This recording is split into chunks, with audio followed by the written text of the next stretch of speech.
po mga kalingap, magandang umaga po. Ngayong umaga po is maghatid po ako ng referral papuntang Jensen kasi hindi po kaya dito sa sa hospital, kaya ihatid po namin siya sa Jensen po. So ito po yung dala ko, bag.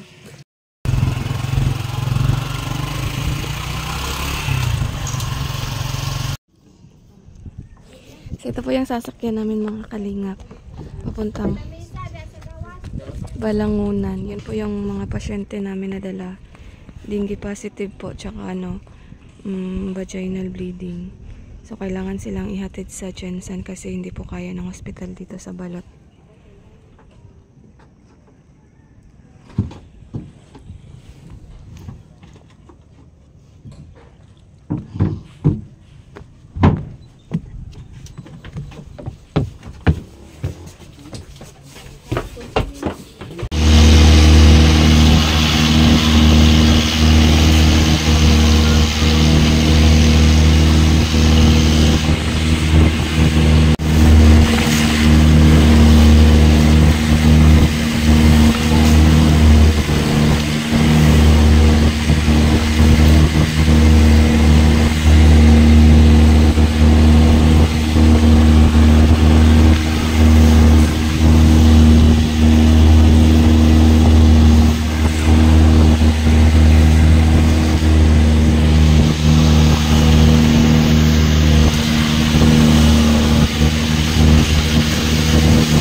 Dito na kami mga kalingap sa ito po yung tinatawag namin na Balangunan.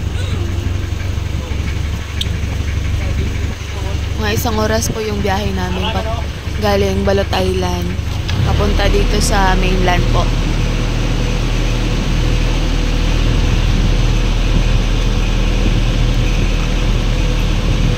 Ito po yung Balangunan, Sarangani, Davao Occidental po. Ay, hindi pala. Balangunan, sakop pa din to siya sa Davao Occidental na probinsya. Yung sasakyan namin ngayon papuntang Jensen mga kalingap is van po, papuntang hospital.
Call of duty po itong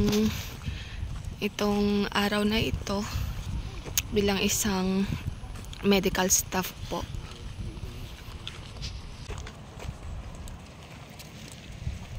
Anim po kami lahat mga kalingap.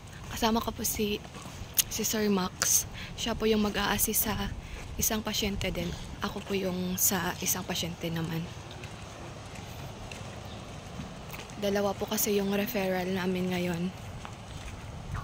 Isang bata at isang 46 years old po.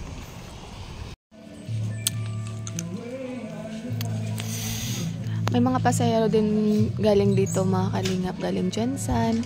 Pupunta din sila, uuwi din sila sa isla po.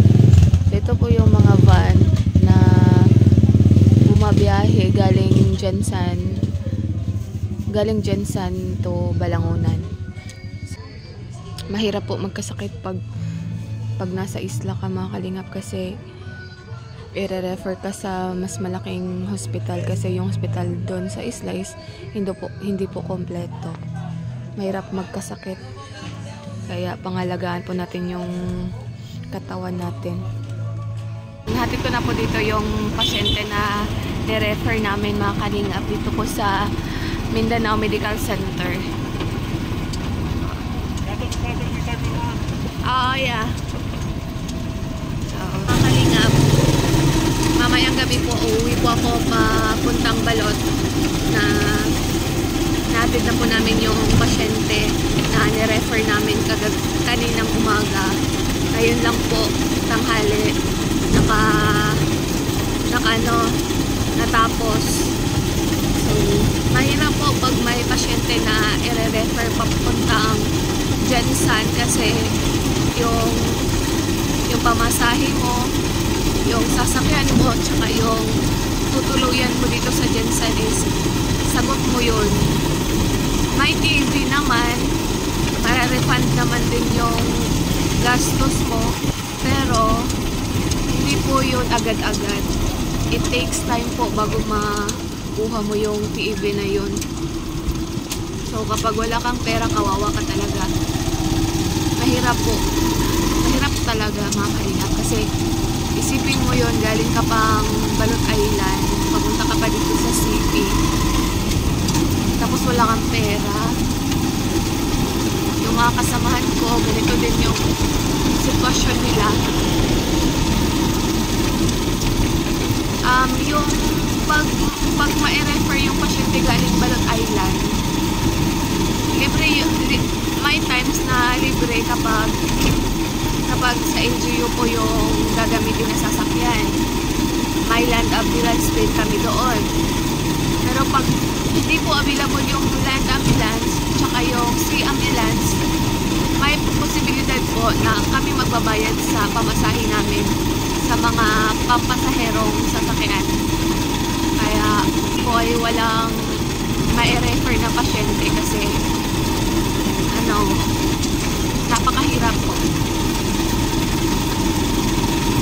At salamat din sa Panginoon niya kung pinabayaan, hindi niya kami pinabayaan.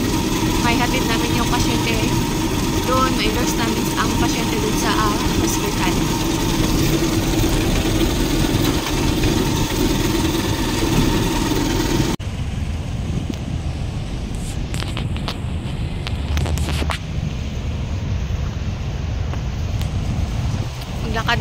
Maglalakad lang ako mga kalingap.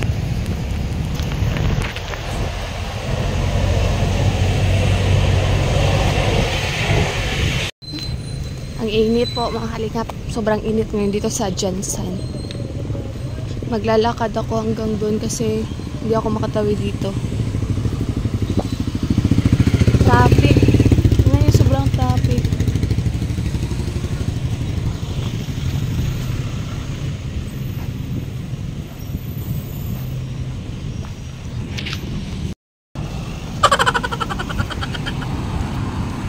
Ako'y pagod na. So, nandito na ako ngayon sa SM. Nagpapalamig ako. Mga 15 minutes akong naglakad mga kalingap kasi walang tricycle na dumadaan. May dumadaan pero hindi ako pinapasakay. Buti na lang yung isang tricycle, pinayagan niya akong sumakay ng walang pamasahe. So, dito ko ngayon sa SM. Maglalakad-lakad ako dito. Next. SM Jensan po ito mga kalingap.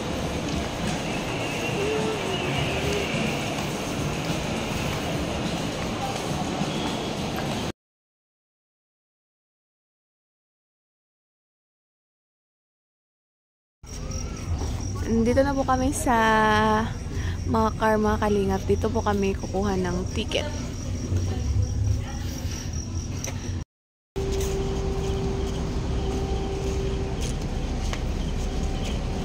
Kasama ko si Divina. Sige nga na siya upo, no?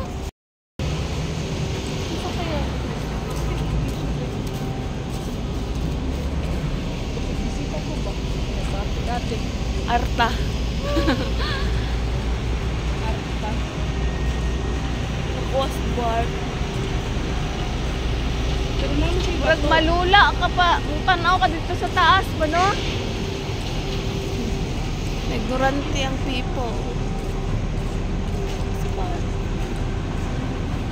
Oh, tingnan nyo yung barko, mga kalingap. Ang laki ng barko. Ngayon pala ako nakakita ng ganitong kalaking barko.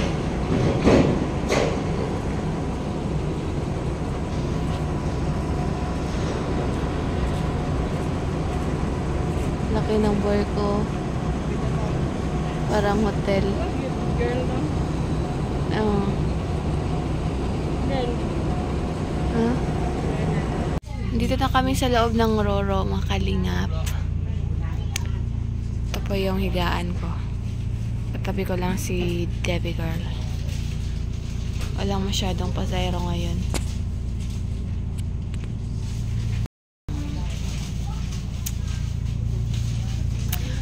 It's tiring day. Kakapagod. Kakapagod ang araw na ito, mga kalingap.